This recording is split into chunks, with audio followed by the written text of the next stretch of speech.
It's July 2006. This is the audio commentary for the Texas Chainsaw Massacre Part 2.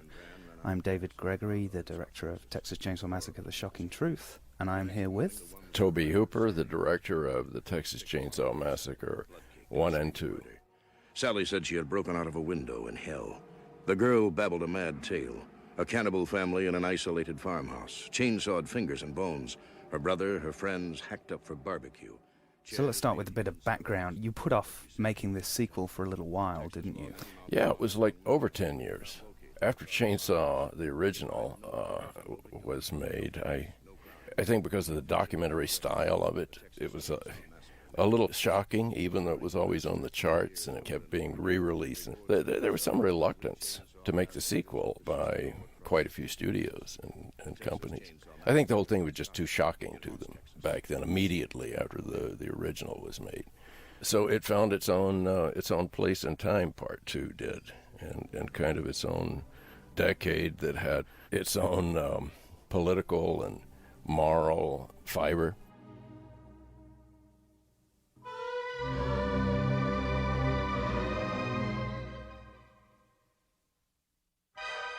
This film, to me, seems to be true to that yuppieism kind of, in the way it was promoted, that kind of Breakfast Club gets all over the USA. Yeah, because the theatrical poster was mimicking the famous Breakfast Club poster of the 80s with the Chainsaw family.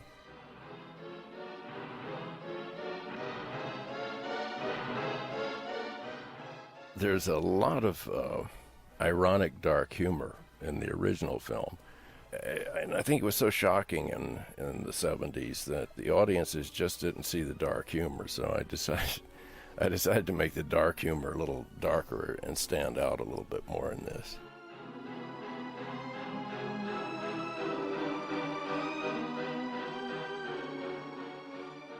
Incredible production on this. And also meeting a release schedule. So we went to this rather rapidly, and actually, as the film's being shot, it's still being written and refined. New sets are being built on the spot, like the front of the whole two-story radio station. I couldn't find a place to shoot it, so we just built the facade of it.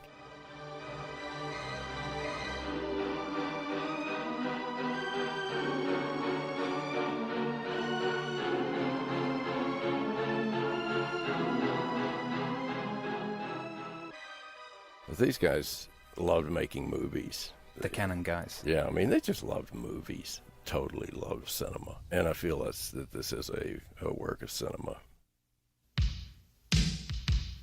Chain.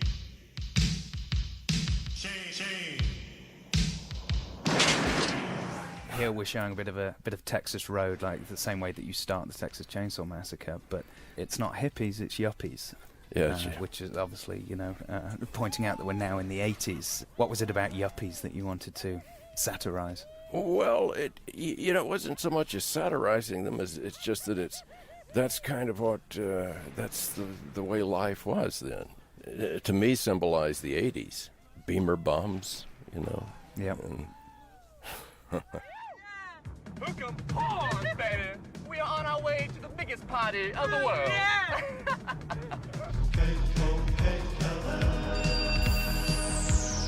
Red River Rock and Roll request line. This is Stretch. Now this is Caroline Williams. How did you find her? Well, Caroline, I found in a casting session in Austin when I moved the company to Austin from L.A. to start shooting. Some of the casting was done there. From the tip top of the Dallas-Fort Worth Metroplex. The actor that plays LG, Lou Perry, was there, and an old friend. He was assistant cameraman, grip assistant, everything on Chainsaw 1. Him, yeah, him, and had become an actor, and did a really splendid job as LG. I had to figure out a way to identify this character for later, when there's not much left of him, so you can't identify him visually. Right. So I had to give him certain traits, and then that's why he has the big LG tattoo. Mm-hmm. But his most identifying trait in this is his coughing up and hacking up and spitting all the time. So he even does that when his face is ripped off. Yeah, he puts the saw down, and yeah, Leatherface uses an electric knife. Hey, check it out, dude. Let's play a little chicken with the farmer here. Come on, baby. Come on. Come on. Come on, man.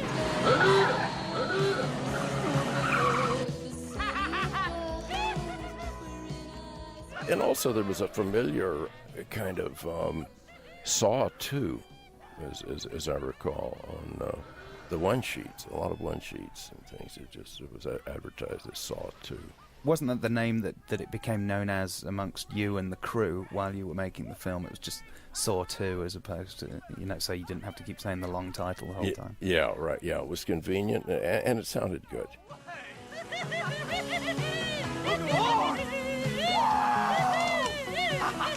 LG. Damn it, I'm trying, darling. Don't call me darling, damn it.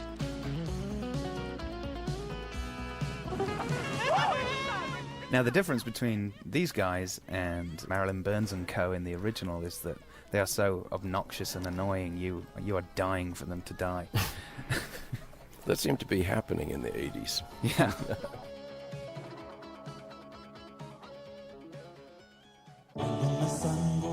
This is the facade that we built. And thought, okay. Well, I mean, that is, I had to have that set in a week, Mm-hmm. And this is in the inside of the studio we used. Is the inside of the old Austin Statesman building that was the local newspaper for, I don't know, many years. And they moved to a new location, and there was this big sound stage building left over with lots and lots of offices. The pit where they had all of the, the newspaper pressing machines. And so later that became the inside of the lair. Hang it up, lame-o. Go call your mother. Dirty. But this is for Rick the Prick. He wants to hear. Kerry White, this production designer, is a world-class production designer, and who just happens to live in Austin because it's a cool place to live. Mm-hmm. I'm particularly happy with all the set dressing and the performances and the kind of bizarre, ludicrous behavior that the characters have.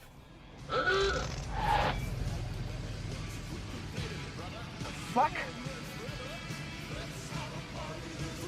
Are you crazy? Back up, big fucker! This scene, I think, took about a week of night shooting to get all of these shots. And it's made up of this and the post this, which is the crashed Mercedes, was made up of more than one bridge, a daytime bridge and a nighttime bridge. Mm-hmm. We totally flattened a couple of these little cars. What the hell is that? Look, there's some geek! The geek's got a... Come on, what is that? Come on, get out of here! Where'd he come from? So this is the hitchhiker body? Nubbins. Nubbins? Yeah. That's Okay. what they call him, Nubbins, yeah. Yeah, no, I have Nubbins. Oh, you do? And, yeah, I do. Yes, he's quite a conversation piece. Oh, I'm sure. I'm sure. I mean, this is quite just a bizarre idea to have him sort of strapped as a puppet to the front of Leatherface. Yeah. Well, what it is it is the hitchhiker, Mm-hmm. that's run over by the big cattle truck from part one, and his twin brother was in Vietnam during Chainsaw 1. Right. So the birthmarks on the other side of the face, all the other features are on the, this Chainsaw family, has a way of keeping their loved ones around. Yeah. Very close. Very tight. A buzzsaw. Hey, hang up, man. Hang up. Hang up, hang up, hang up, hang up, hang up, hang up, hang up. Yeah! Shoot the bastard! Well, this seemed to take forever to shoot.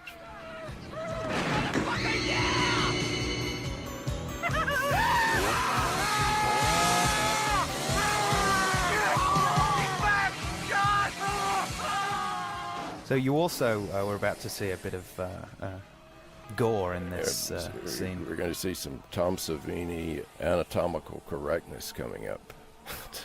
I mean, we decided, oh hell, just go for it, you know, and hopefully we'll get an R rating.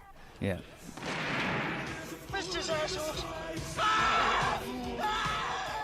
There you go.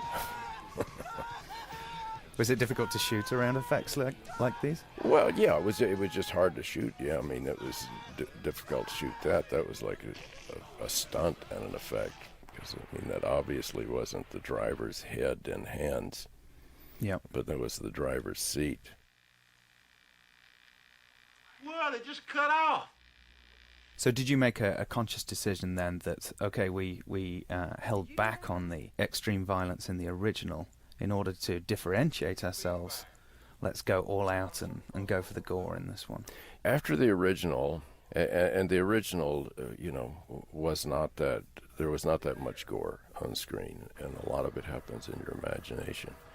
The 80s, too, I mean, played a big part of showing the gore, because between middle 70s and the 80s, when this was made, films had gotten extraordinarily graphic. I mean, heads were flying. I mean, it seemed like that if you didn't have gore in a film that was the genre film, that they didn't like it. Mm-hmm.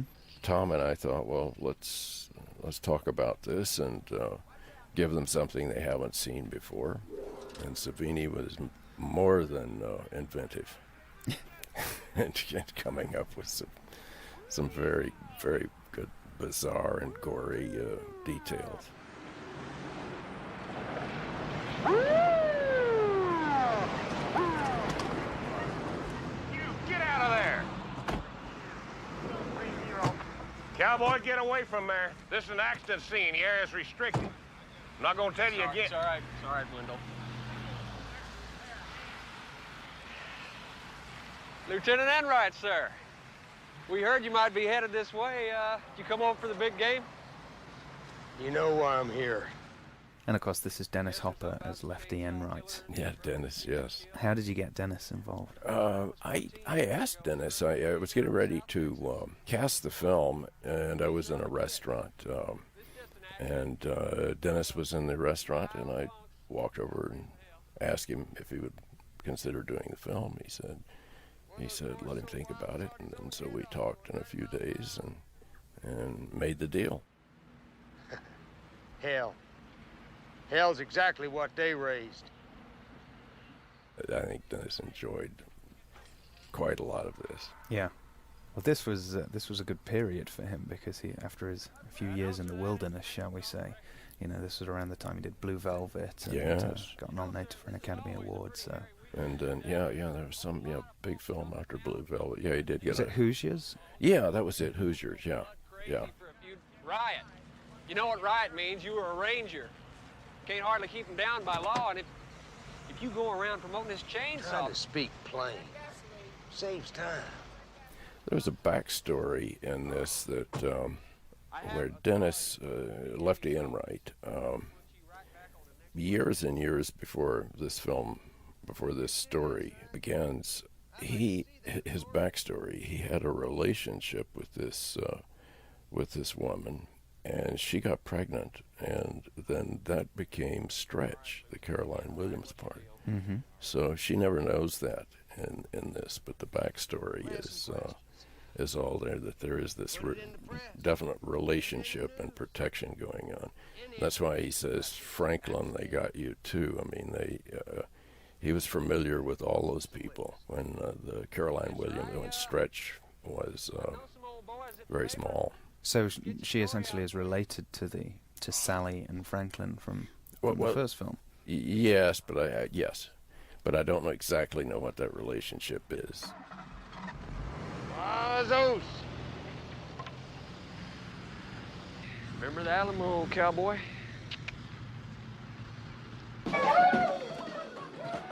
That's me. I got to throw my Dr. Pepper can. Asshole. You need a witness? I'm a witness. So was it this part of the film where you would have given that backstory between Dennis? No, it was much later. It was much later in the film. Dennis, I'm sorry, but Lefty Enright had a really bad night of before this sequence, the backstory to the sequence of drinking mezcal, even eating the worm, and chainsaws coming out of the walls and such as that. He was great. I mean, he would before action on these shots, he would spin and spin until he was totally disoriented. So when I said action, he was quite wonderful to work with. You're just a joke in this morning's paper. Cowboy chases chainsaws 14 years. Dallas police refuse comment like you're, hung up on something crazy. But I believe you. I might be the only believer you got, because it's right here. What is? Right on here, those kids getting killed. Now, this is evidence, sort of, right? Caroline was just unbelievable at that she was just kind of in Austin waiting to be in this movie in a way. I mean, it was bizarre finding her, and that I didn't have to bring an actress from Los Angeles, because the original had kind of entered into legend in the Austin area, I think, hadn't it, by this time? Yeah. All the stories around its making, in addition to the fact that it was obviously a huge success for an independent film. Yeah, like the bridge sequence that we just saw. My gosh, the bridge was blocked off, and there was a young man that really wanted to get over into the little town where the camp was, and I had to stop shooting on the bridge scene because we had to go under the bridge to rescue him. He was climbing underneath the bridge, hand over hand, hanging onto pipes and things, and trying to spider his way. We found him and said, "Hey, come on. Come over here and watch this." I ain't got no fear, Lord.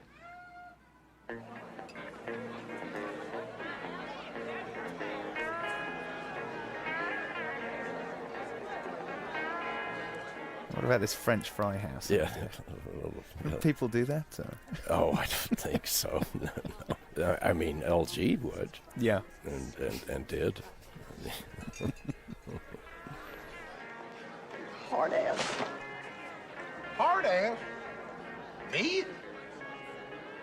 And this is where we get to see, for the first time, we get to see a member of the Chainsaw family actually interacting with other members of society. Yeah. Yes, it is. Yes. The award-winning chili cook-off. What, Norma? OLG.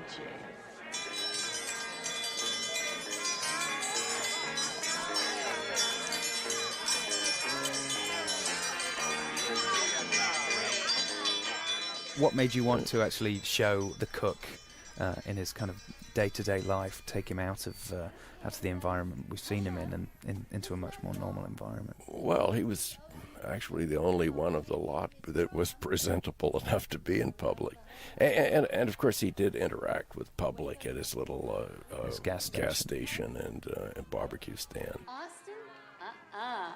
He's Dallas's favorite caterer, and I think he's kind of cute. The last Roundup rolling grill chef, Drayton Sawyer! You get to put him in a little suit as well. Yeah, the little suit, yeah. And accepting the award, he would lean the little bowl of chili over under the suit, and the oil and grease would start running down. I think I only had 3 costume changes for Jim in this sequence. Got to tell the secret of that fabulously tasty chili. No secret. It's the meat. Don't skimp on the meat. Can you tell me a bit about Jim in general? How you first met him, because he was the only professional actor in the original, wasn't he? Yeah. I was in a film. I've forgotten the title of it, but it was a film about motorcycles in Texas, and he was in it, and that's where I met him, and he was a member of the Alley Theater that was a quite respected theater company in Houston, and this guy was a wicked Shakespearean actor. His King Lear was unreal. And he just seemed to have that weird. I mean, it's just he understood this. He understood the ironic humor. He understood this character.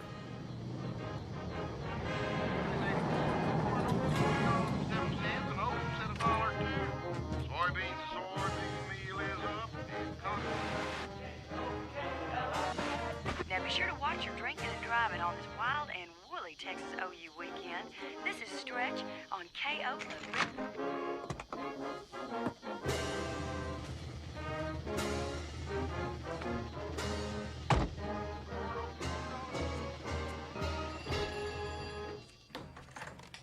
Cut right. Now, I seem to remember you have a story about how, when you first came up with the idea of the Texas Chainsaw Massacre, you were in a store and there was a wall full of chainsaws. Is this particular scene inspired by that in any way, this chainsaw store? No, I don't think it is. No. This store, the last I saw it, I was in Austin 3 or 4 years ago, and they still have that Cartwright chainsaw sign up. No, it was an actual store that you buy chainsaws from.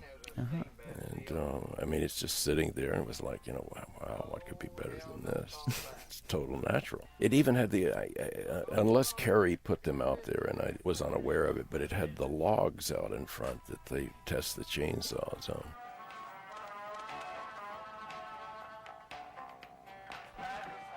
And a stuntman did some of the chopping into the logs with a chainsaw, because I don't think anyone, knew what would happen if a chainsaw blade actually broke and came flying off. How many heads would go rolling?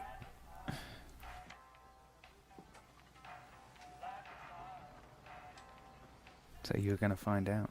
Yeah, we're going, and nothing happened, And then also there's a chainsaw fight later in this film too, and the teeth had to be taken down, but when the chains hit, they would actually spark, and they just did some beautiful things.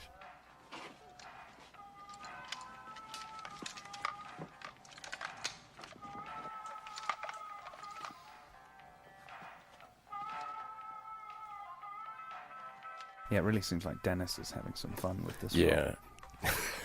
It was a local actor that's been in so many Texas films, or films made in Texas. I think he was even in Close Encounters. Not that was made in Texas. Get them suckers a time or two.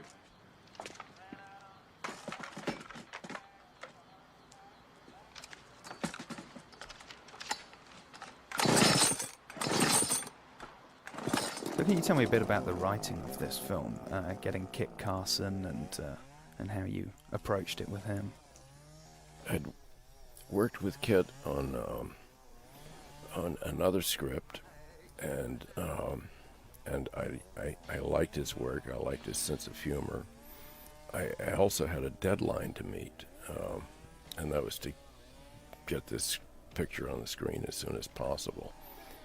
And Kit really connected with it, and Kit is also from Texas, and he understands, he understands some of the blood that makes up the mindset. So he became like a natural for it. And then I thought his humor was quite good, and we were constantly working on the scene. Kit worked with this little tiny typewriter that he put under his arm. And, like one of the old journalist kind of little teeny tiny typewriter. Yeah. Often he would be typing and we would be talking, and the pages would come straight out of that typewriter to the actor. That happened in Bill Moseley's character a lot, because we found what's funny about that. You want to hear it now? And continued to embellish that, and particularly in the radio station. I don't think it'd be legal to do that. FCC regulations. Because it seemed like an interesting transition after Paris, Texas, for Kit to do, Texas Chainsaw Massacre 2, but then also it seems like he's done that in his career. He wants to do what's not expected of him, I suppose. Yeah. Well, Kit's always been that way. Kit is quite good.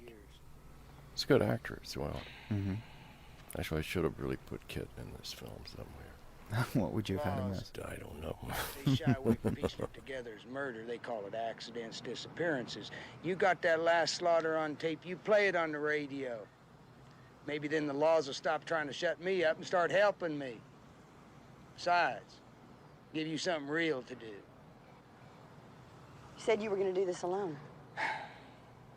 I need your help, Missy.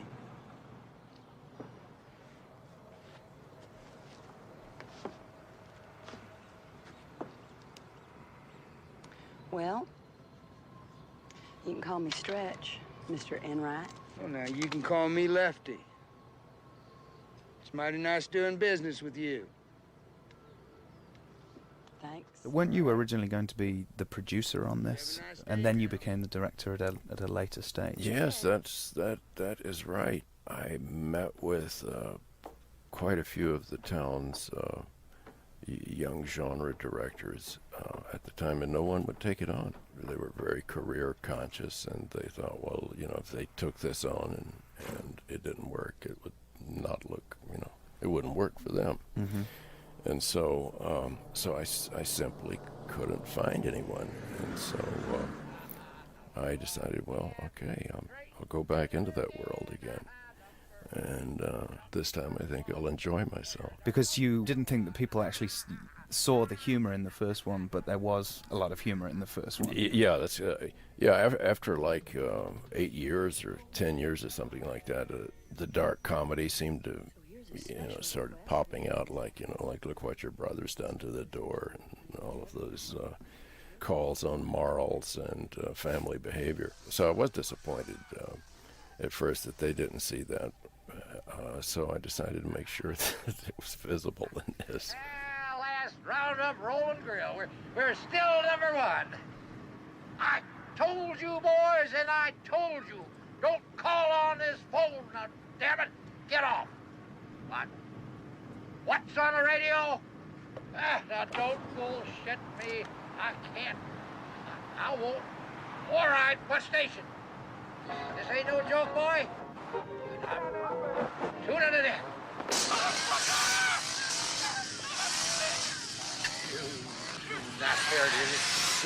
You've done it again. You cool shit. You mudcracker, you'll be the death of me yet. But he's still essentially playing the same character as when he was saying, look what your brother did to the door. Yeah. He's doing the same thing here. Yeah, he is.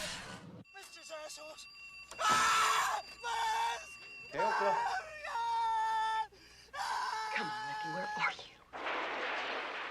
And were Canon the first studio then that wanted to actually roll the dice and actually take on this holy grail, shall we say? Well, I had a 3-picture deal with them, and this was the third of the 3 films. And to get this film green-lit, Kit and I into the Canon building, then we came out, I would say, maybe 3 minutes later, with a green light, set on our way to go do it without a script. And at first we didn't exactly know where we were going, except this family still exists in Texas and hasn't been caught.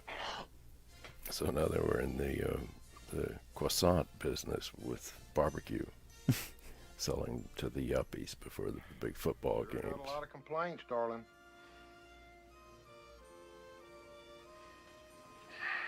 LG, it was a request, right? It's listed in the logs as a request. People complain about the request every night, right?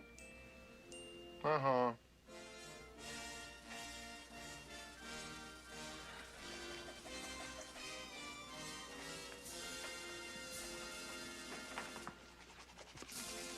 It said during a time in Texas, between Texas-Oklahoma game, that's a really big draw for football fans. And people do, kids have, check into hotels and throw chairs through windows, and so there's quite, almost like soccer player fans around this time. And in this early part of the film, though, you did show a bit more of that, or intend to show a bit more of that in the original script. Yeah, surely did. Yes, But it just, sometimes things just don't work out. Hopefully always a film ends up being what it is meant to be, because, you know, halfway through it, if you're shooting it out of sequence, it takes over and starts to tell you what it needs to fill in the dots. Right. But some of those shots, like the one with Joe Bob Briggs, they were actually shot. Oh yeah, yeah. But there wasn't in that line of thought, there wasn't enough to complete it and to sew it into the film. Yeah, I forgot the Joe Bob Briggs scene in it, which I think took place in an underground car park or something like that. Yeah, or a staircase, or in the park or something like that. I left her body a mess. You can get away with murder out here. Did you ever learn how to catch?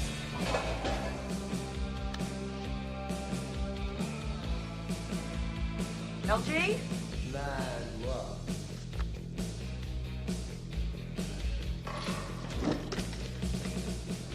Lefty?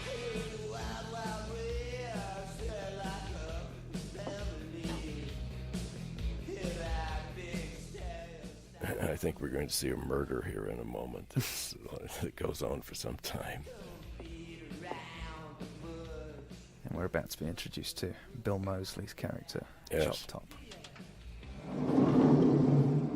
Now, in the original script, was Chop Top going to be the hitchhiker, or was there always going to be an individual character called Chop Top? Yes, there was always going to be an original character called Chop Top. I think it was that it shifted to his twin brother and not him at some point during pre-production. Yeah, because I seem to remember you telling me that originally you wanted to reprise Ed Neal's role, but for one reason or another it didn't work out. It didn't happen.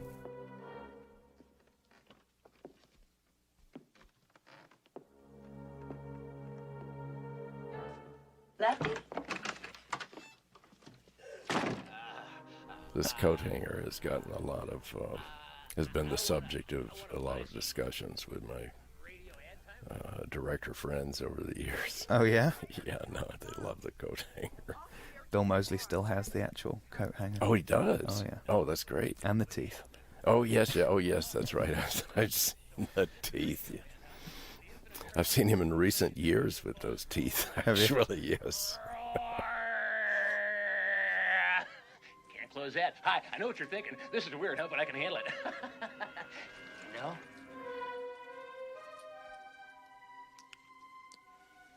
You're my fave. Me and Bubba. So can you tell me about the development of this character? Obviously, you know, he's back from Vietnam. He's got a plate in his head. Right, and he was chopped with a machete, cut a piece of his head off, and now he's getting checks from the government as well as his own little business here. And it was really interesting the way I found Bill. I was either shooting or in prep on Poltergeist, and I got a beta tape that came to my office in the mail, and the title on it was The Texas Chainsaw Manicure, and it was a little film that Bill Moseley made where he played the hitchhiker, and so I thought, well, God, you know, he's doing a great job. This is a great. It's even more than an impersonation of the guy. It is a character that embodies this hitchhiker that he's doing. When he was cast, I'd never met Bill Moseley. I just said, oh, well, you know, did great, go get him. Tom Savini had already shaved his head, and he was part of the way into his makeup and into the casting of his makeup, or he was sitting in a makeup chair. I don't know if he had a cast on or not. He couldn't have, because he recalls seeing me, and I walked in smoking a cigar, and we shook hands, and then the next thing he knew, he was on the set. There's the lamp. And there's the exit sign. Tour's over.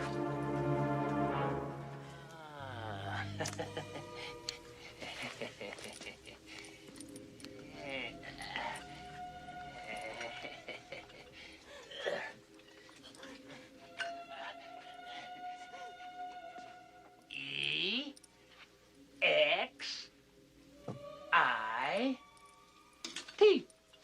Exit. And how much of this is I mean, was the character this outrageous when it started, or did it become more and more outrageous as the show went on? It became more and more outrageous as the character started to reveal itself. I could see in the character and in the performer, a very good stage to place all of these other things that I wanted to play with theatrically, and bizarre, twisted, comedic arena. You know, that lefty request record that you honked out today? I love that. Yeah, as soon as Bill understood, I mean, he totally twigged this coat hanger, and the moment he understood it, you see this heating process, the sterilization of the end of it. Well, if he's lucky and hits just the right spot, the skin is loose. He tries to keep the skin from adhering to the plate altogether, because he's discovered that if he can, there's a little spot just under the plate that if he gets that heated coat hanger, touches this little area of his brain, he instantly gets off.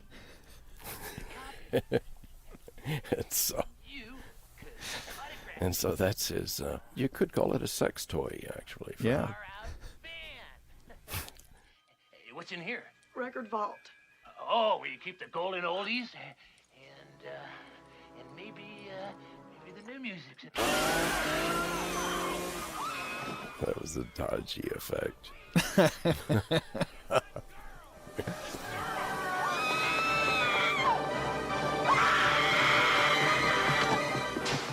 Can we talk a little bit about the Leatherface mask? Yes.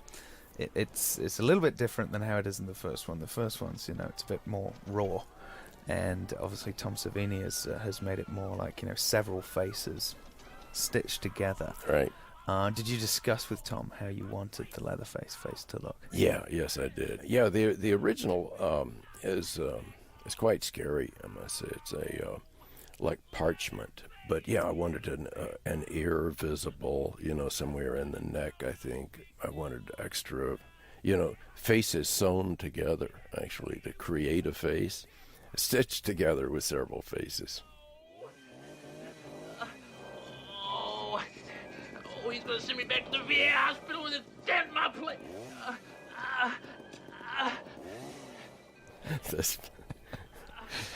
He's a filthy creature, this. Well, at least he didn't mess me up.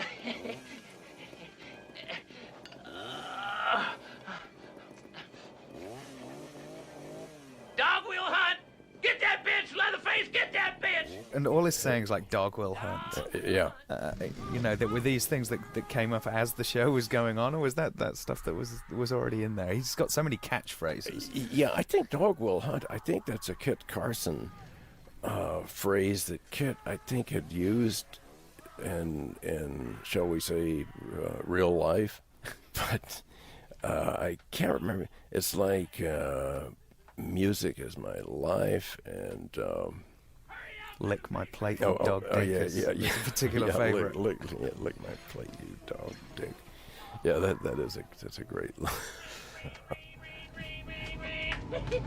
Music is my life. And what about Bill Johnson, who was your Leatherface? Yeah, Bill was in Texas, and quite a good actor. Bill has been in several films, probably more films than I know of. I mean, he was in the remake of DOA that had just been shot in Austin.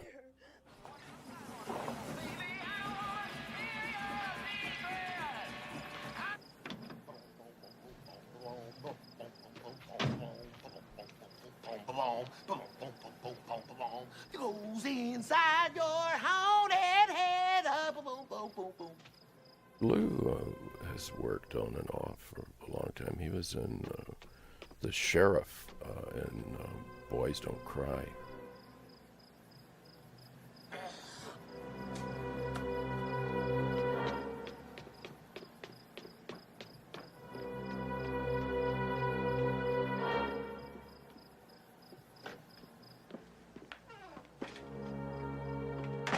He's a total good vibe contribution to this world, and I was really happy with Lou in this film.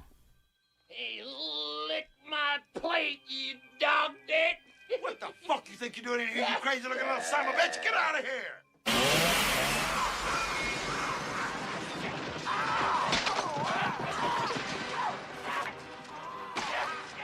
Here you really establish that, okay, the killings in this are going to be extreme. Right, yeah. I mean, you've got a little joke in there. He spits a loogie. Yes, he does. And he gets hit over the head with the hammer, I don't know how many times. It looks like hundreds of times. Yep. I mean, I remember watching this with my sister when I can't remember what age I was, but I was quite young. And she was just going, oh no, not again. And it just did not stop. Yeah, and it keeps going. Which I thought was great. Yeah, it was kind of like, this is one hell of a hard guy to punch his lights out. Yeah, particularly as he's still alive later in the film. Yeah, right.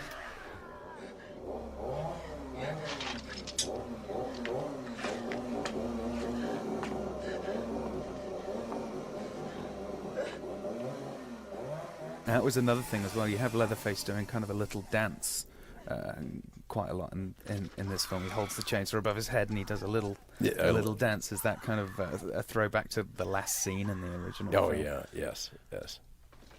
Yeah, you know, if you start playing around with a chainsaw, you find yourself that's about. You can either do one or two things with it, and that's dance with it, or or cut something with it. Yep.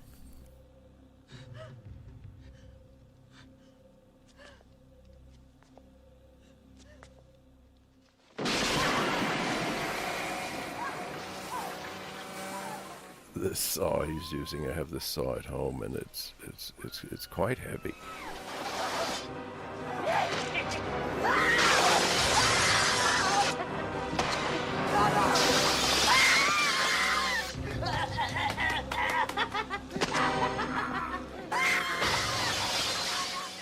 You're gonna have a little bit of almost a chainsaw rape here. I mean, it's much.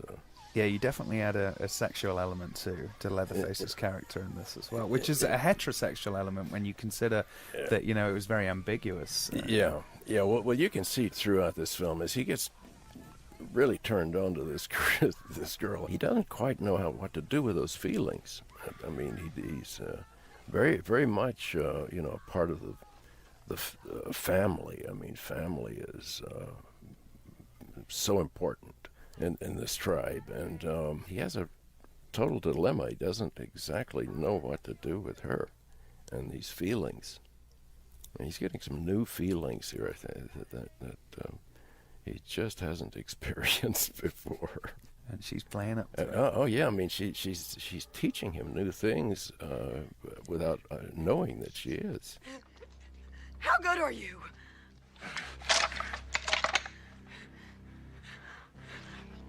Huh?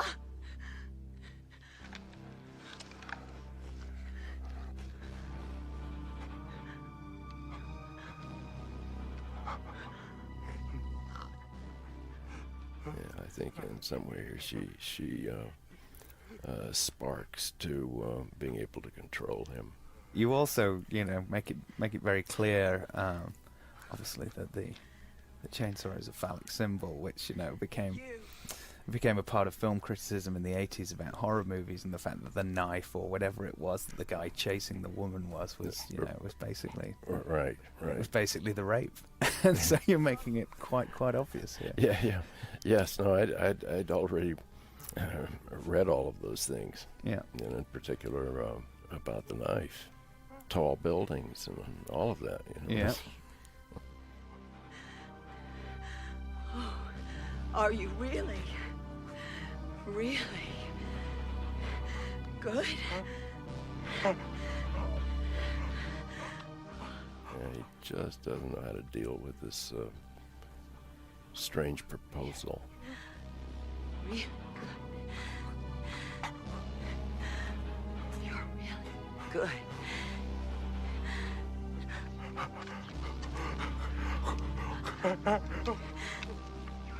Can you talk a little bit about the contrast of the production of this film versus the first one? Because this was a pretty big budget film, wasn't it? Whereas the first one obviously was micro budget. Yeah. Would you say, you had more luxury because you had more money on this film? Or does it bring with it, hardships no matter what? Well, it brings hardships. But then again, making films it brings hardships. Anyway, I mean, no matter, under the best of conditions, it's almost impossible to make a film. There's so many details in each and every shot, and there's so much going on in the circus camp that you're unaware of, too, as a director. Because, my mind is, directing is always focused on, this moment and through a particular 35 millimeter aperture that's in space, acting as a proscenium. But what goes on in the circus is like sometimes unreal. All kind of plots going on back there where the Winnebagos are.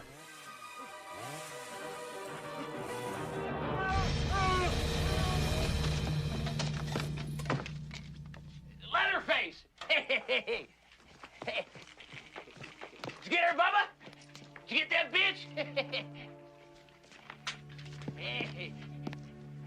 She was my favorite, but she knew. And now, nobody knows.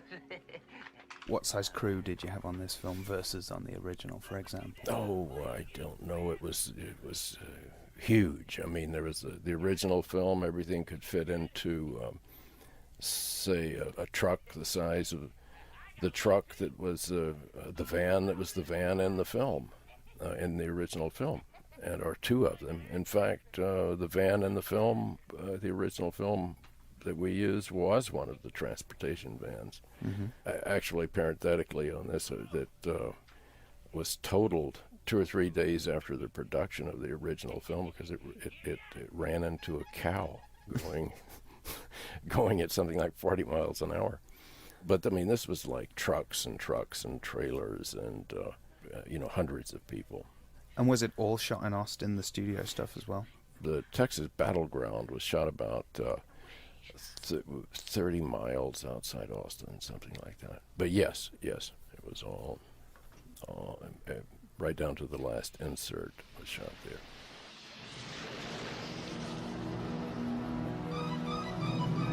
God damn it, Lefty, you're late!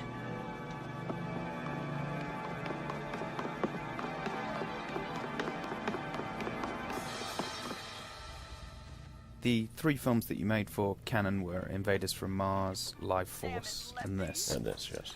Was this one lower budget than the other 2, or were they all pretty much the same? This was less expensive than Life Force. I don't know by what, because one thing I've definitely learned is that you hear numbers that become just that, numbers. I mean, I don't know what's really spent. I know how many days I put in. I know how many hours a day I work. But as far as what something costs, I'm not entirely sure.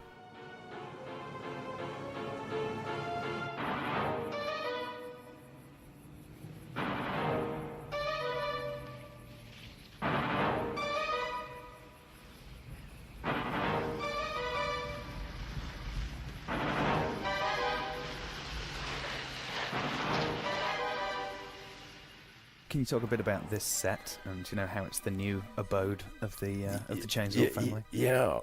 Well, as the 80s approached and they got more affluent with their barbecue business, they opened this little Texas Battleground. There was a little amusement park that played out, kind of didn't work, but they keep taking their the distribution of their fine barbecued product goes to cities like Dallas, Houston, Austin. And so their lair is here at the remains of this Texas Battleground. This was, outside Austin, an actual little kind of theme park that had been, more than one time, this place has been run over by a tornado. Those heavy iron curved arches at the other end of the lot of those things is all twisted and mangled where a tornado came through. And it may have been this very night. It was certainly one of these nights of shooting at this. And a lot of shooting was done here. It was one of those nights where the lightning in Texas is like, you know, to the left it lightnings, to the right, to the front, to the rear. And it's like, you know, a strike every second and a half. The wind picks up and the battlefield sign blew off the mountains. And I was in my trailer studying for the next shot, and the damn trailer was shaking and rocking. And then Laura Couris, who was the script supervisor, and Richard Couris was the DP of this, her husband. She came to me, and she was, and I'd been out of Texas for a long time, and I'd forgotten some of the tornado fear. And she said, you know, this is really, really, really bad to be here tonight. And, you know, and the trailer was almost like on a gimbal. You know, the wind was hitting it. And then we'd heard the report that a tornado not far from here, I mean, I'm talking about like 2 miles, a mile. They counted the next day that it had gone down into a herd of cattle and picked up about 40 or 50 cows and flung them for miles. And so this was quite an evening, an electrical storm that, you know, I would pay $100 to see. You know, I mean, it was just fantastic.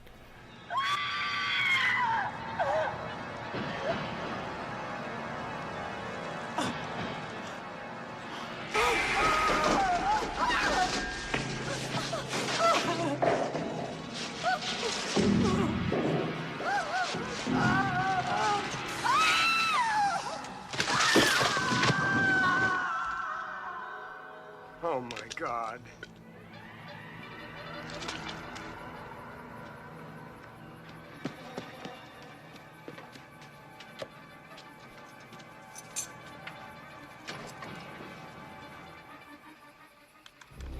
So basically the Chainsaw Family, though, they came into the Texas battleground after it had closed down?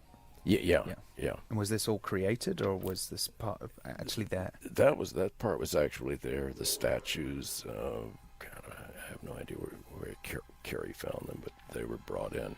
The interior, there may be some of the tunnels, I believe it was used for the interior, some of those metal archways that I think we covered, put foam on the inside to make it look like rock.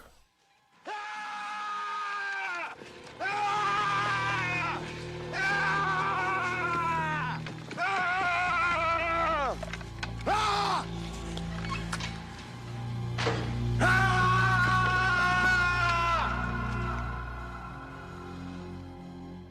like this, the big hand and the knife.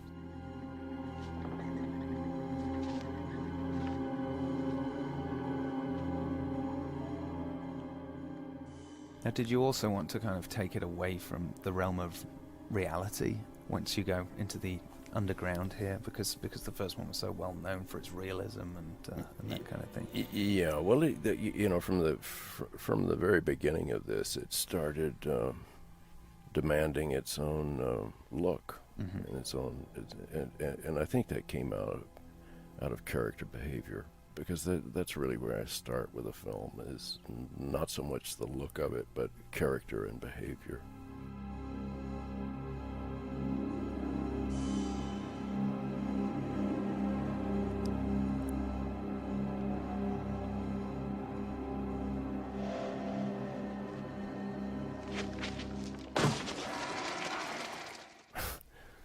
The gut wall, man.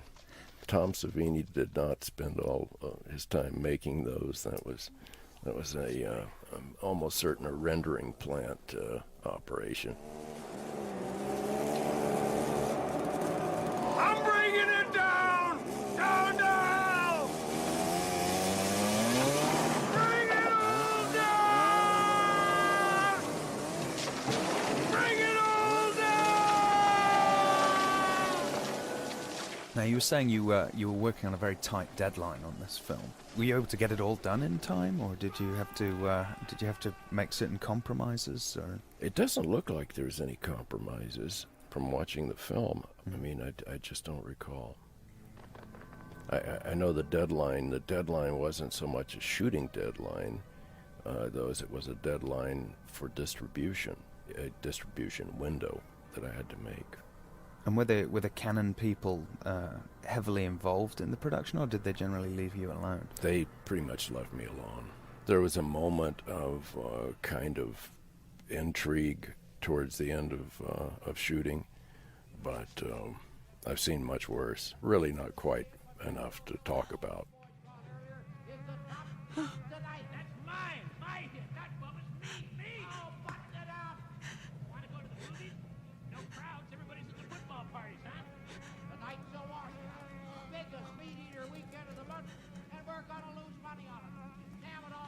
Maybe just on a clip. Oh, yeah? Kiss my plate, Mr. Big Shot. Maybe you forgot. This chrome don't bankroll this business. No lucky goose with a machete, no head wound. No head wound, no fancy rolling grill and go-go. Ain't no fool. Kiss it, don't forget it. I don't know if you can tell by this, but the smokehouse is entirely made of human skulls. Big pregame brunch tomorrow means a ton of croissant sandwiches. Oh, I love this town. Hey, you nitwits back in here, get that grill on. Was Jim happy to come back then and reprise the role? Yeah, very happy. Yeah, he was absolutely delighted. Because even when I interviewed him years later, he was still very, very proud to be associated with both of these films. Yeah, he was just great.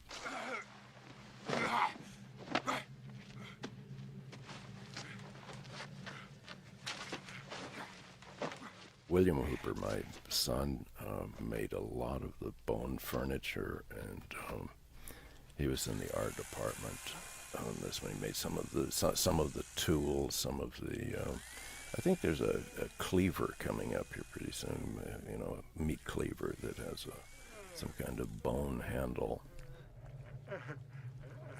But there's actually some elaborate artwork towards the end of this film, with skulls and various bones. Some of Tom's. Yeah, Tom was quite the superstar for doing this kind of thing. Yes. Tom had learned what the inside of a human body looks like in a most unfortunate way, I think. He certainly knew. And how would you work with Tom? Did you discuss what it was you wanted at the beginning of the film and say, okay, have at it, I know what you're doing? Yeah, I said, go for it. It seems that I remember just saying, let's go for it and get an R rating. But they were like, Friday the 13th, and there was quite a lot of bloodletting in movies in this decade.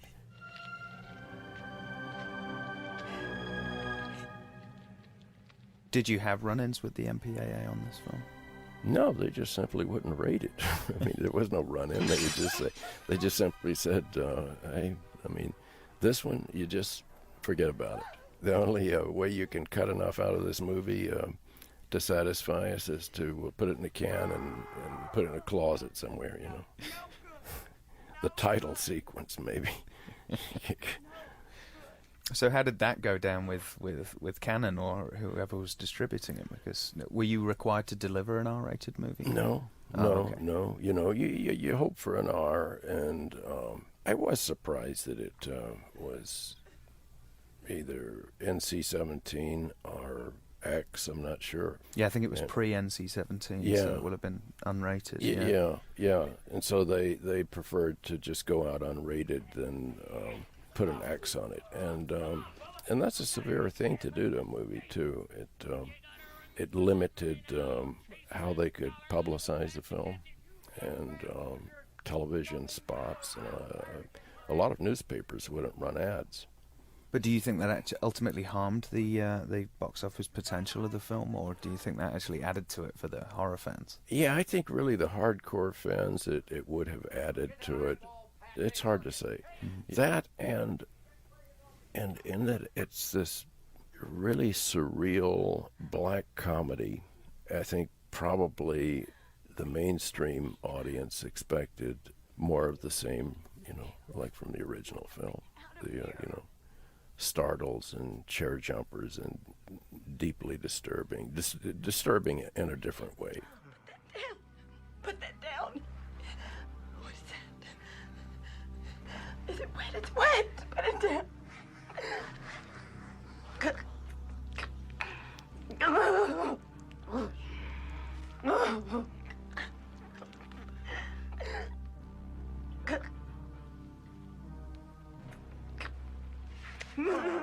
How did Caroline handle things such as having LG's face put onto her face? I remember Caroline really going with the moment and not having... She only had a couple of problems, I think, as I recall. And one may have been... I'm not even sure. I don't even recall what it was, but not this scene. But then again, just to clean up the mess after each take on this, would have been enough to be problematic.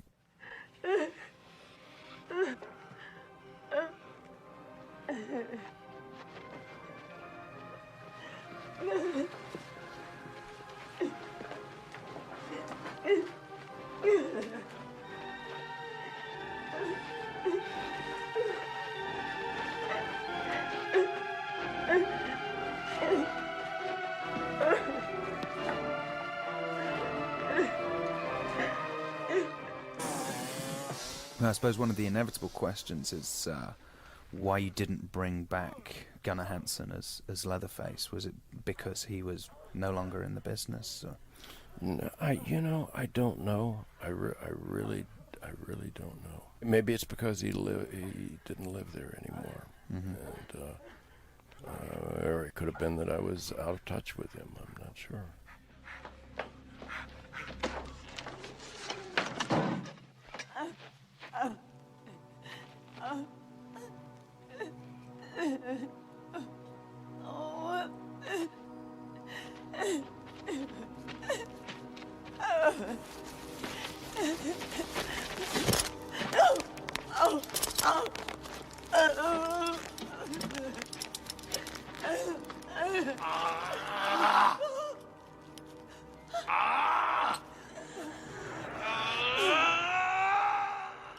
Here's this LG scene. If you didn't see the tattoo, well, then you're definitely going to see the loogie.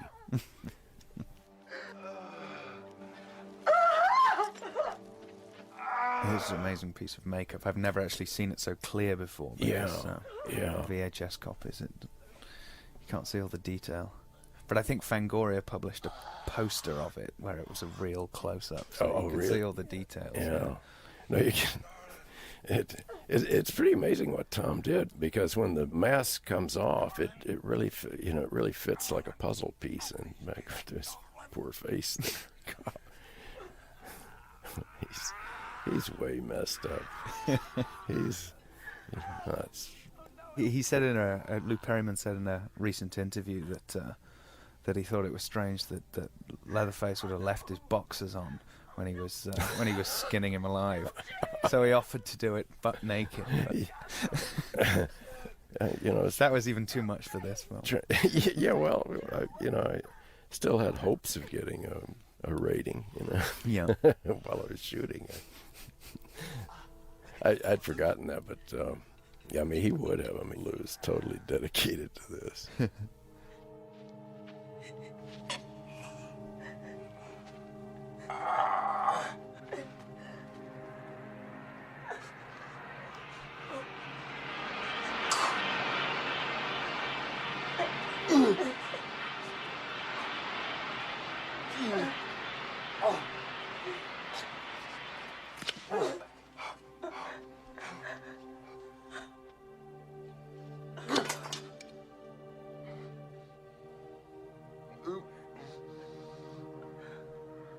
I guess I'm falling apart on you, honey.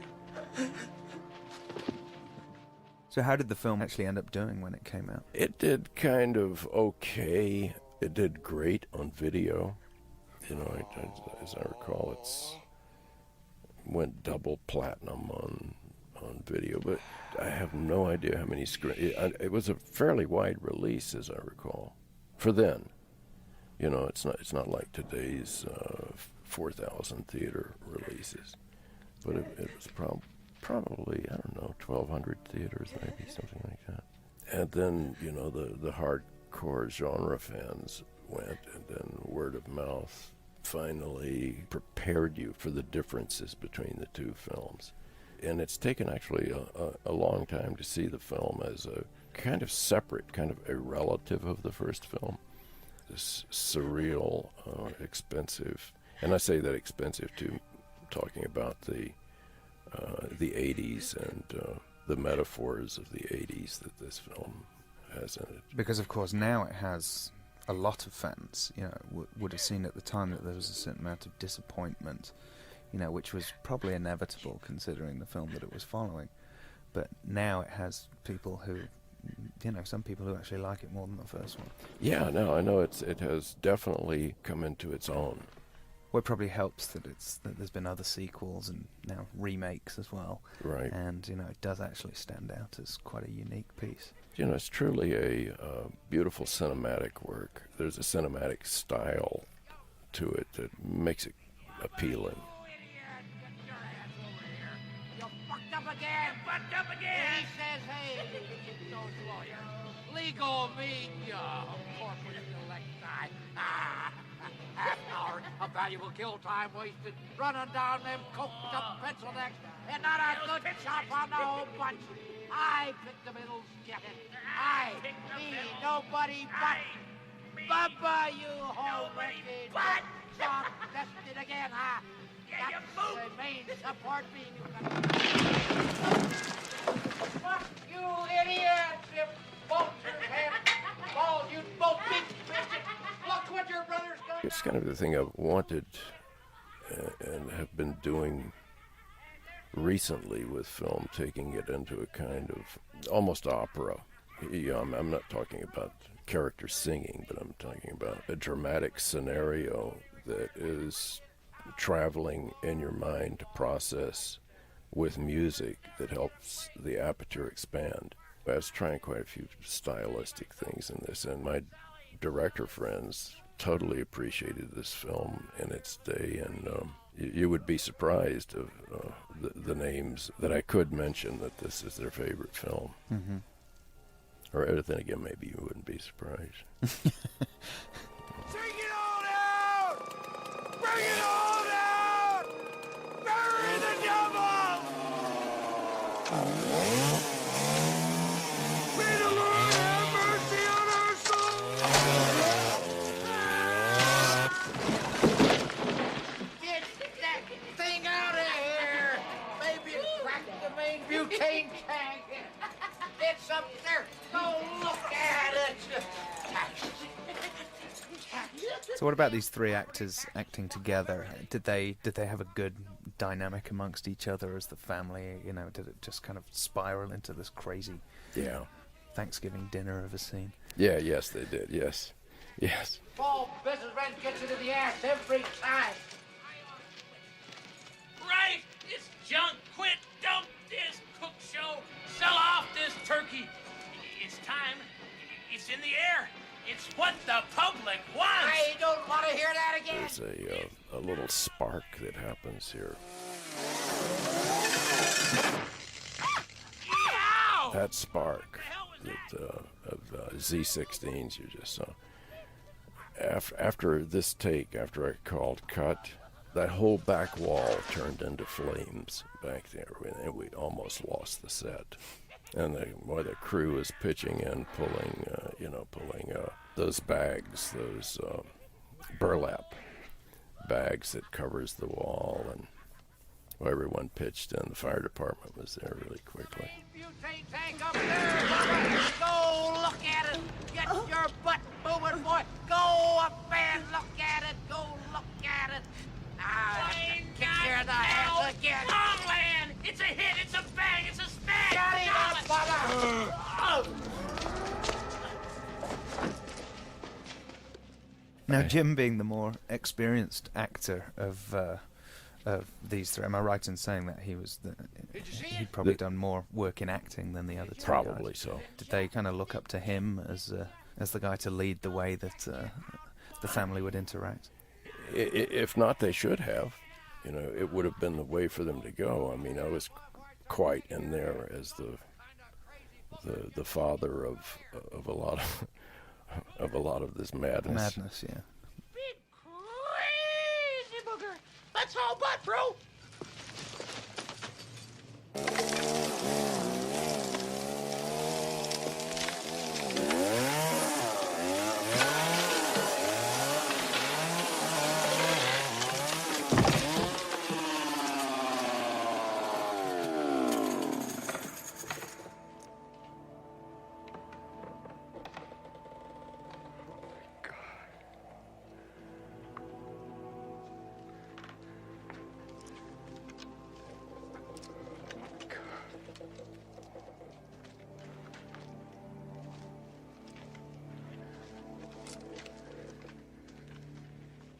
This is Franklin, which is another thing that brings us back to... Yeah, to the backstory, the subtext.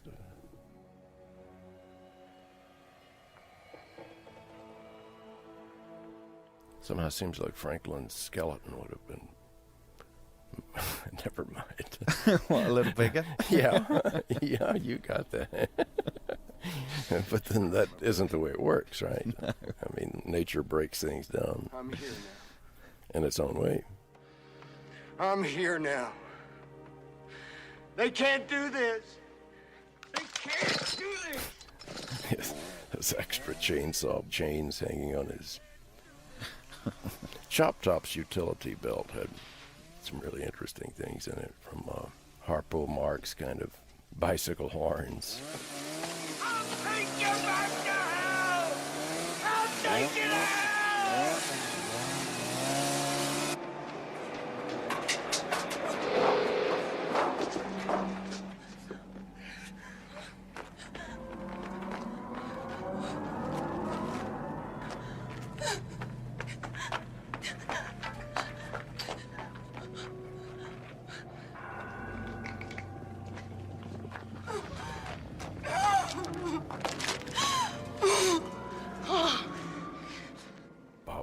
Did an extraordinary job on the original film.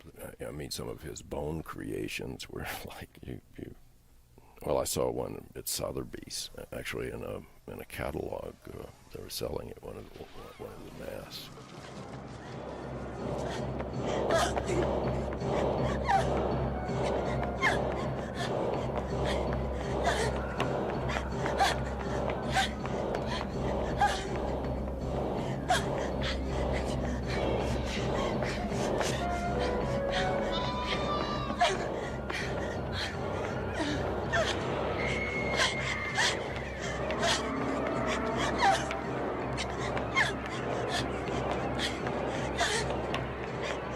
It took a small army of people to create, and all of these designs. I mean, this cyclorama, panorama thing of corpses at the beach and this and that. I mean, there's people cutting bones with bandsaws and bones too, because there were so many skeletons needed. I found out that to purchase real skeletons were less expensive than plastic ones. Oh, is that right? So where do you get so many real skeletons? India is the only place that you can legally buy skeletons from. I don't know why that is. It's interesting. They cost a little more. A full-grown skeleton with perfect teeth are a little more expensive. That's very interesting. It is. I mean, it brings up, like, how under those conditions, how would you? I mean, where would you get an adult skeleton with perfect teeth? I almost did a film after that realization called Skeleton Farm. Yeah.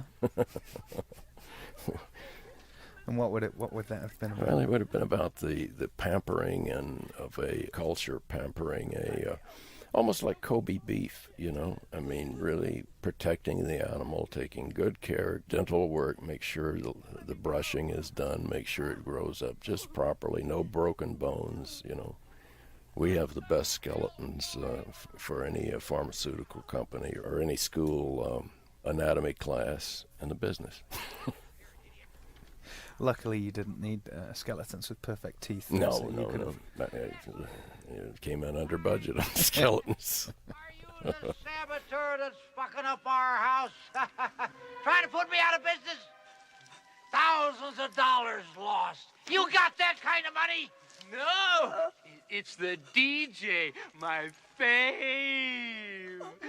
That dirty thing told me you boys got her. Well, yeah, Leatherface killed her once already tonight. But look, she's red-faced. Bubba's been playing with her. Bubba likes her. Bubba's got a girlfriend. Bubba's got a girlfriend. Bubba's got a girlfriend. Bubba's got a girlfriend. Bubba's got a girlfriend. Bubba's got a girlfriend. Bubba's got a girlfriend. Bubba's got a girlfriend. Is that what this is, Bubba? The old cock and cunt swindle, huh? Did you really want to give Bubba a bit more personality than he had in the first one then? Did you? Is that what you wanted to explore? There was no avoiding that. I mean, you know, looking at this, you know, Bubba had to respond in kind and behave appropriate to the situation that he was in now. So it was a little, you know, it was just more in your face. Usually the antagonistic character you don't get to know as well as this, you know, unless it's under these conditions, being a kind of comedy.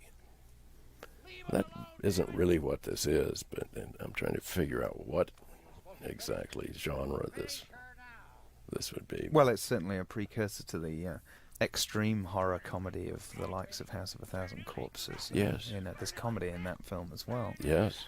Very reminiscent of this. Finish her now! Finish her now, Bubba! Finish her! Finish her. Give me that. Turn traitor for a piece of tail. You got one choice, boy. Sex or the saw. Sex is, well, nobody knows. But the saw is family. It's family. Wait till Granddad hears about this. Take her away. Why would you give him the name Bubba when, you know, even the characters refer to him as Leatherface in the original? I don't know, but, you know, these are memories from details from long ago. Yeah. And it was probably someone's name was Bubba. When I was in Texas doing the documentary, I mean, there was a lot of people telling me that Bubba is, you know, is very specific to Texas, a very specific name for a specific kind of person. It is, yeah. Dinner time, damn it, let's go! Eat and run! Eat and run! There's a lot of hungry football fans to feed. Hurry it up! Grandpa likes to go fast. He always did. Come on! Come on! And of course, we're starting the dinner scene now, and the dinner scene is similar to the dinner scene in the original. Yeah. And the dinner scene has also occurred in both of the sequels to this, Part 3 and Part 4. Why do you think, as a third act narrative structure, that it keeps on being reused in the Chainsaw films?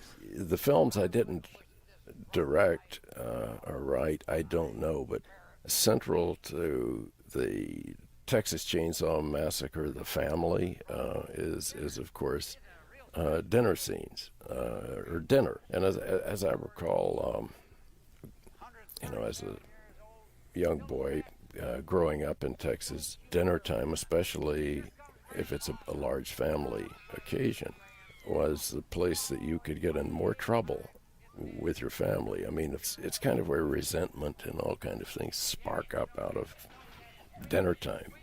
That is in a world that I have observed.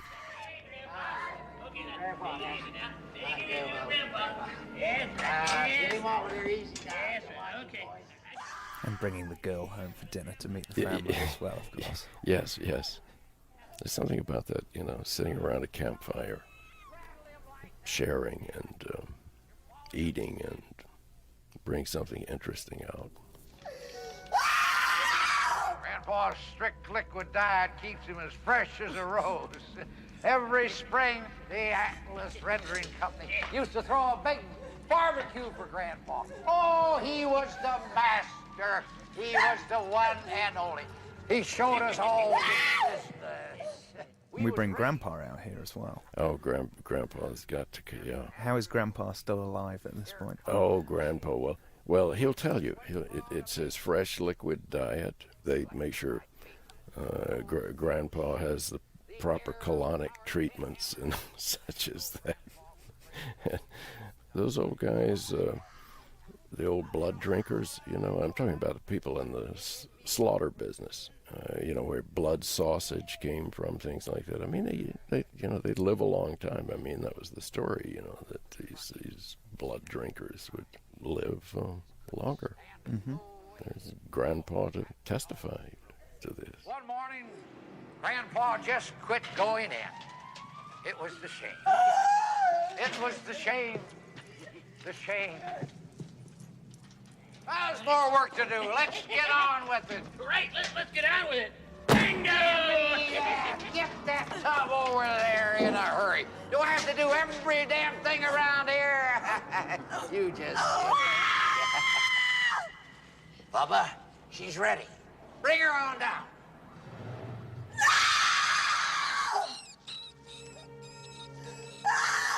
Bring her on down, damn it! Were you approached to do any of the other ones after this, or did you want to take a step away after this one? Oh, I wanted to take a step away after this. But you were involved in the remakes to an extent, weren't you? Yeah, yes, but in production. Let me go, please help me! This will be one you won't forget. It's a real honor. Grandpa, he's a one-hitter. And it's just like going home. No, please help me! No, God! Help me! Let me go! Help me, please! Please help me! Let's go see Grandpa, boy! No, God! I loved in the original film too, and Jim Sito totally understood this schizophrenic kind of thing that he was doing between this being something that he's enjoying, and then he pulls back and decides no, that this is wrong for him to be enjoying things such as this, and then he'll kind of reprimand himself. He doesn't do that so much in this one, though, does he? He's more kind of just entered the deranged phase. He did just a moment ago at the table. Bring her on down, boy. And he looks around. He kind of skitzes himself up. But no, not in the way he did in the original. He's come to terms with this by now. See, by Chainsaw 2, he's the character. Here's the big boy. Look what Bubba brought you. Hey, Grandpa, Bubba's got something to show you here. Look, his slurpy booty. Hit her, Grandpa. Okay, come on, Grandpa. Let's see you do it. Come on, Grandpa. You're the best. Hit her, Grandpa. Come on. Hit her, Grandpa. Come on. Jimmy, remember those beeves? Come on. One hitter, Bob. Come on, Grandpa. Come on, you're the best.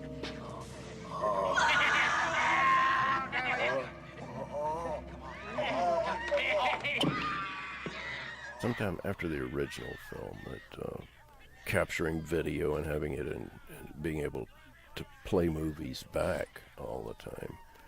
80. It was early 80s, wasn't it? It was early 80s, yeah.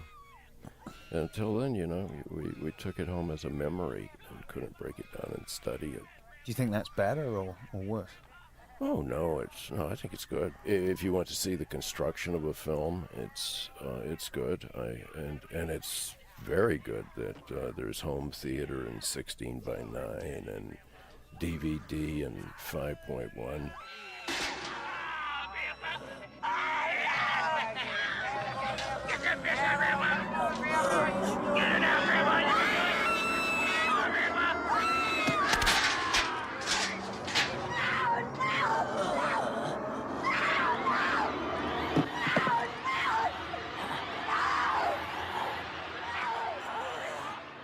that grandma we saw at the table before as well?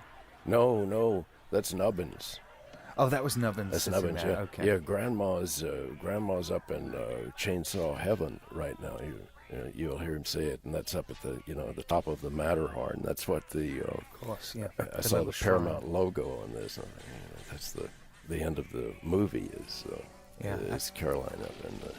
That's right, up with Grandma in a big kind of bone shrine. Yeah, in Chainsaw Heaven.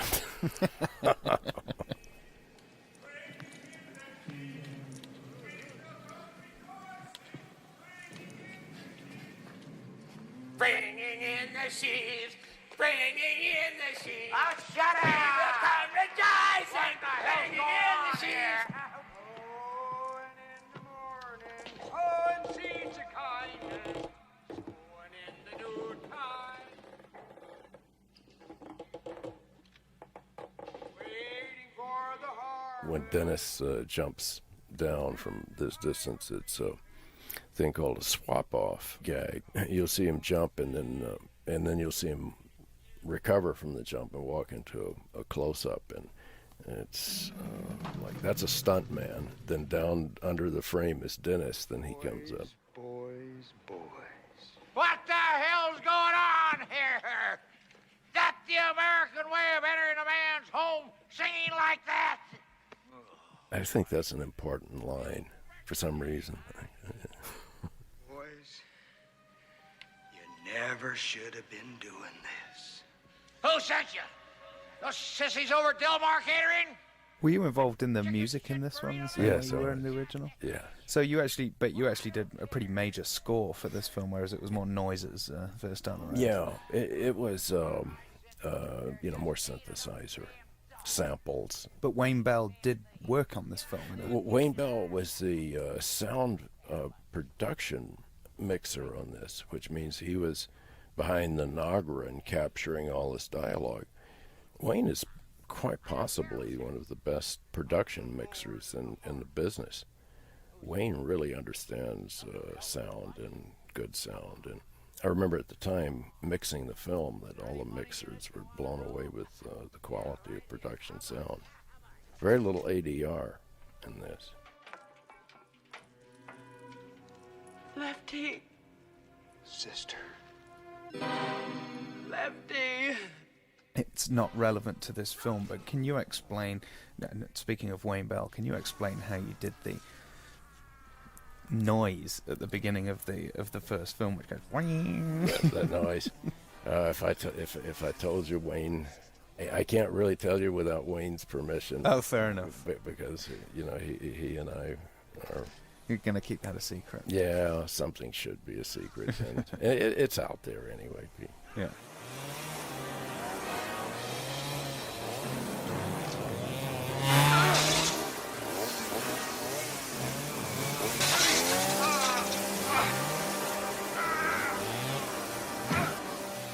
Can you talk about the choreography of the chainsaw scene here? Is it mainly stuntmen? Yeah, it's back and forth between stunts and the principal players. There are a couple of scenes in here that you're looking at the stuntman's face and not lefty and right, and it's just happening so quickly that you don't notice.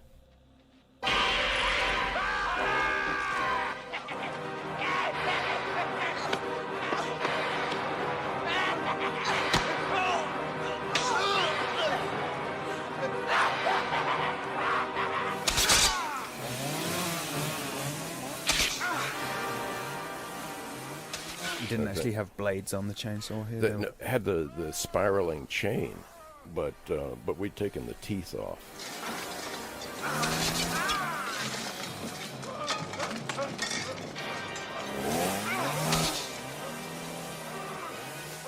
These were truly elaborate sets. The production design team just there's Nubbins having dinner and his Big Red. I forgot about Big Reds. What's that? Well, that's that drink he had, the straw going into that bottle of red fluid, red soda pop that is some kind of berry or Big Red, and those big round, I think they call them moon pies or something like that in the South. I have no idea. I think it's manufactured though in Texas. Well, it's nice that they keep him as a part of the family. I noticed Chopped Up earlier did the coat hanger thing with his own head and then did it to Nubbins. Oh, he did that. Yeah, that's right.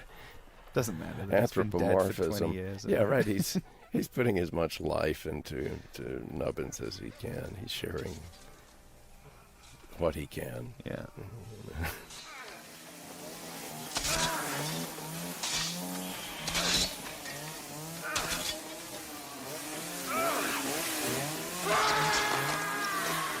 Okay, how did you do this? Okay.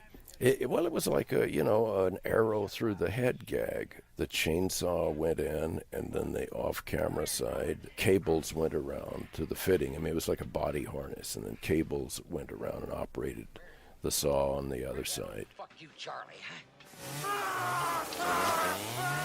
Let me take a look. Yeah, so it would have been mounted on the. Now that went entirely around. That's part of a bodysuit. So it would have been a brace that went around the entire waist.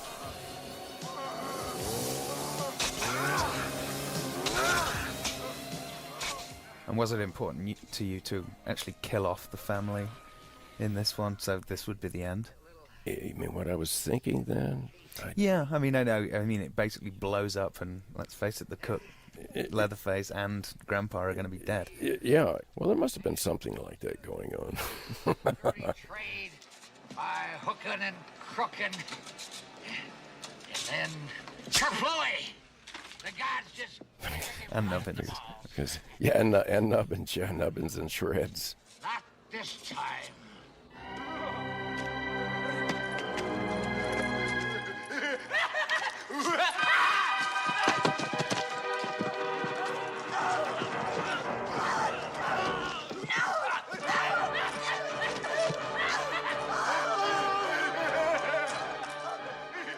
Would you say that this is your most outrageous film? Probably so, yeah. I think I'm definitely going to return to this outrageous kind of theater. I am working on something that's totally outrageous.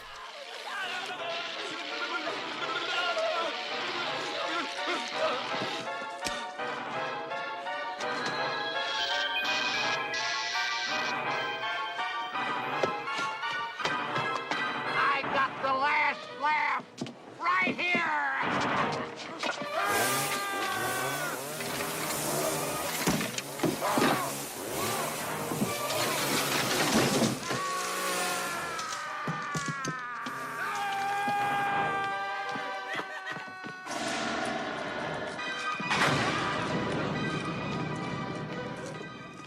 Well, this is reminiscent as well of the original, where it basically breaks out of the mayhem into the daytime. Into the daytime, yeah. For the final showdown. Yeah, and it has that big-time chainsaw dance at the end, only now it's Stretch. Exactly. You could be suggesting that she could be starting the next generation of the family. Absolutely. And, it also shows the strength of women, as the first film did.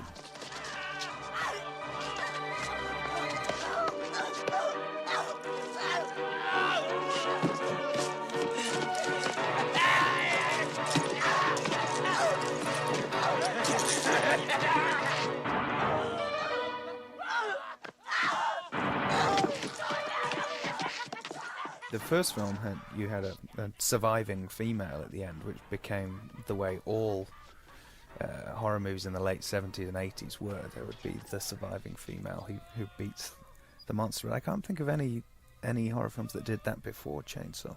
I can't either.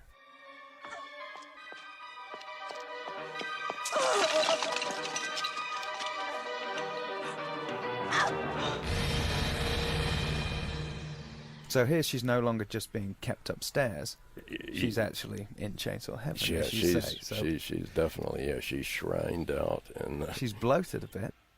Yes, she did, didn't she? Well, that's what that kind of respect does. She has a family that loves her. Yeah.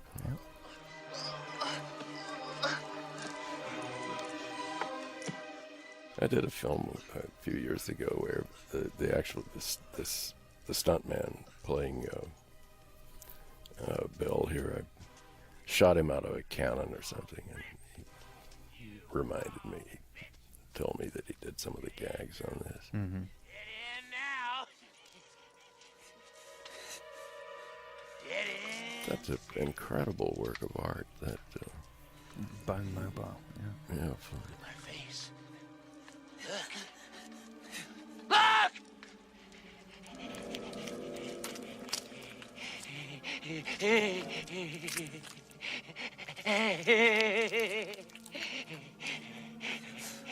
It's like death eating a cracker, isn't it? Huh? Huh? She's cornered, and she'll take whatever action it takes to survive or Yeah. not. You know, I mean, she's committed. Well, she's also about to crack a bit like Sally does at the end. I mean, Yeah. if you go for a night like that, it's going to take it out of you. yeah, I think it would. Yes.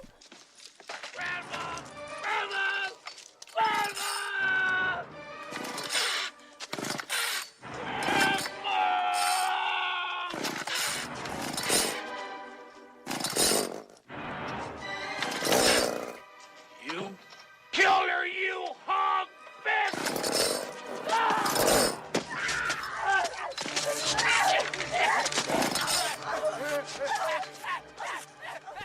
This is reminiscent of the first one. Yeah, they're cutting up at the back. Yeah, Cutting the back with a razor. Yeah. brotherly trait. Yeah.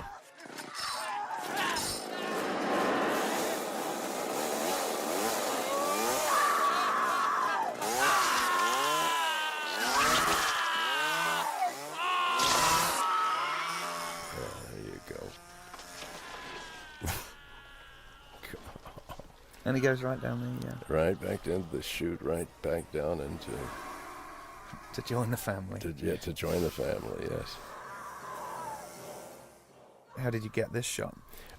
Just with a long lens from a good distance.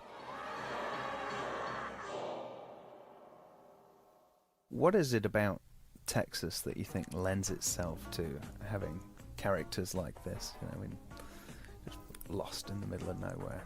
Well, you know, that's it's a big state. that would be a very good question for Kit Carson. Yeah. But you lived in Texas for a good part of your life as well, there, didn't you? No, not a good part of my life. I lived there quite a long time. I think I was still in my late teens, maybe, when I started the move to California. Right. And Murphy beds at the living at a place with that Max Sennett used to live at. The Garden Court Apartments. The suite still had Murphy beds, you know, that you pull down from, you know, the gag beds that you get closed up in and you never come out. Back home, you got a loving wife. She can't hear you calling out here. You know, I can't say enough, actually, about how I appreciate everyone pitching in on this film the way they did and giving it all. And they did. You know, I mean, it was just film fanatics doing what we do.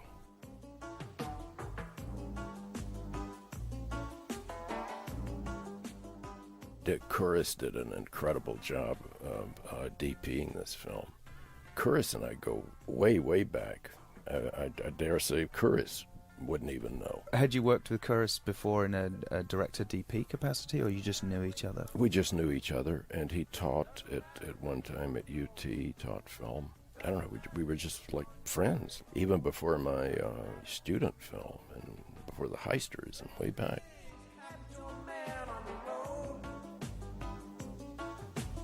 Strange things happen to a man who's alone.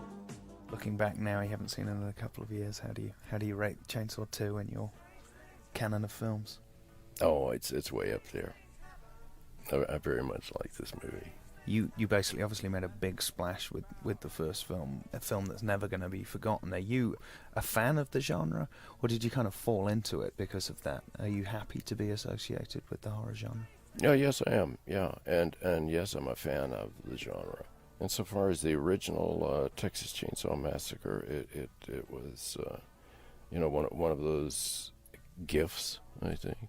Yeah, I'm a fan of thrillers, suspense. Also, I'm a fan of epic films and films such as Night of the Iguana and, John Huston and Polanski films, Chinatown. If I covered all my bases there, if not, let me know. Okay. All right. Thank you very much. Thank you.